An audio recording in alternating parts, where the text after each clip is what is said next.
We have a practice of looking back on what's happened. Let's say, we discover that something's been ordered in the wrong fabric, an expensive sectional or something like that. And we realize, wow, this is a major error. Rather than starting off with what most people's reaction would be to think about, like, whose fault is this? And who can I blame? We try to take a more removed approach and look at all the steps that led up to the error and really analyze how did we get there, and what were the different components. And the first thing that I always assume is that I'm at the head of the food chain.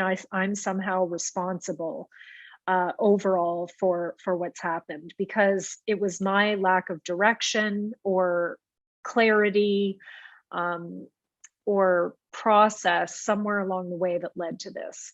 So we go back and do a debrief on the situation, and look at all the components and find where the holes are. And then we talk together as a team about how this could have been handled better, how we could have avoided those mistakes. So it's really important that the employees themselves will recognize where their responsibility was in it. So it's not up to me to point out, you failed at this or that. It's really something that's going to happen naturally, where the employee says, "Wow, I missed this," or "I did that," and that's enough guilt on their part.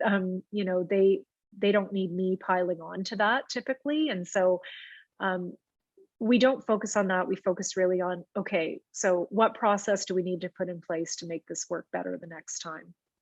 And as a team, we can brainstorm ideas about, how to fix those things that went wrong. What do we need to add? What steps can we take to avoid it in the future?